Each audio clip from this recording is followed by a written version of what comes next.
പുതിയൊരു വീഡിയോയിലേക്ക് എല്ലാ മാന്യ പ്രേക്ഷകർക്കും സ്വാഗതം. ഇന്ന് ഞാൻ നിങ്ങളുമായി പങ്കുവെക്കുന്ന അപ്ഡേറ്റ് WWE ആറ്റിറ്റ്യൂഡ് എറ എന്ന് പറയുന്ന കാലഘട്ടത്തിലേക്ക് തിരികെ പോകുകയാണോ എന്നുള്ളതിനെ സംബന്ധിച്ചാണ്. അപ്പോൾ നമുക്ക് അധികം ദീർഘിപ്പിക്കാതെ നേരെ വീഡിയോയിലോട്ട് കടക്കാം. WWE വീണ്ടും ആറ്റിറ്റ്യൂഡ് എറ എന്ന് പറയുന്ന കാലഘട്ടത്തിലേക്ക് തിരിച്ചു പോകുകയാണോ എന്നുള്ളതിനെ സംബന്ധിച്ച് രണ്ട് പോയിന്റുകളാണ് നിങ്ങളുമായി പങ്കുവെക്കുന്നത്. അപ്പോൾ ഡീറ്റെയിൽ ആയി നമുക്ക് ഓരോ പോയിന്റും നോക്കാം. അതിൽ ഒന്നാമത്തേത് റിയ റിപ്ലിയുടെ ലൈവ് ഇവൻറ്റിലെ പ്രകടനത്തെ സംബന്ധിച്ചാണ്. റിയ റിപ്ലിയും നയ ജാക്സും തമ്മിൽ ലൈവ് ഇവൻറ്റിൽ ഏറ്റുമുട്ടുകയുണ്ടായി. അതിൽ നയ ജാക്സിൻ്റെ ഒരു corner move Riya Ripley copy അടിച്ച് ചെയ്യുന്നുണ്ട് നയ ജാക്സിനെതിരെ തന്നെ. അപ്പോൾ നയ ജാക്സിനെതിരെ റിയ റിപ്ലി ചെയ്ത ഒരു മൂവ് സാധാരണ ചെയ്യുന്നതിനേക്കാൾ കുറച്ചും കൂടി ആരാധകരെ ത്രസിപ്പിക്കുന്ന രീതിയിൽ റിയ റിപ്ലി കുറച്ച് ഒക്കെ കൈ നട്ടുകൊണ്ട് ചെയ്യുന്നുണ്ട്. അത് സോഷ്യൽ മീഡിയയിൽ വലിയൊരു തരംഗം സൃഷ്ടിച്ചു. റിയ റിപ്ലിയുടെ ആ ഒരു പേരും ആ ഒരു ഫുട്ടേജും സോഷ്യൽ മീഡിയയിൽ വളരെ വൈറലായി മാറി. മില്യൺ കണക്കിന് വ്യൂവേഴ്സ് ആ ഒരു വീഡിയോക്ക് കിട്ടുകയും ചെയ്തു. അപ്പോൾ റിയ റിപ്ലിയുടെ ഈ ഒരു മൂവൊക്കെ ചെയ്ത ആ ഒരു ഫുട്ടേജ് പുറത്തേക്ക് വന്നതിന് ശേഷം തിരികെ ആറ്റിറ്റ്യൂഡ് എറയിലേക്ക് WWE കടക്കുകയാണോ, വുമൻസിനെ പഴയ പോലെ പ്രസൻറ്റ് ചെയ്യാൻ പോകുകയാണോ എന്നുള്ളതിനെ സംബന്ധിച്ചുള്ളൊരു ചർച്ച തുടക്കം കുറിച്ചു.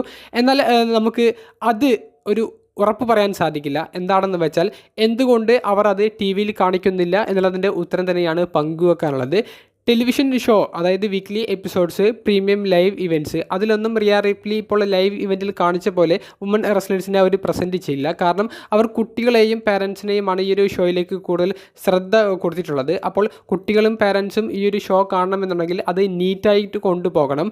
ഒരിക്കലും കുട്ടികൾക്ക് കാണാൻ പറ്റാത്ത ഒരു ഷോ, TV PGയിൽ നിന്ന് വിട്ടു നിൽക്കുന്ന ഒരു ഷോ ആക്കി അവർ ഒരിക്കലും WWE പ്രൊഡക്റ്റ് മാറ്റുകയില്ല.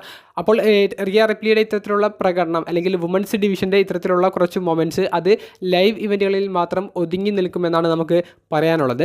രണ്ടാമത്തെ പോയിന്റ്, റോക്കും കോഡി റോഡ്സും തമ്മിൽ റോ എപ്പിസോഡിൻ്റെ മെയിൻ ഇവൻറ്റിൽ നടത്തിയ ആ ഒരു മെഗാ ഫൈറ്റിനെ സംബന്ധിച്ചാണ്. പതിവിന് വിപരീതമായി കോഡി റോഡ്സിൻ്റെ നെറ്റി പൊട്ടി ചോര വരുന്നതൊക്കെ അവർ സ്ക്രീനിൽ കാണിക്കുകയുണ്ടായി.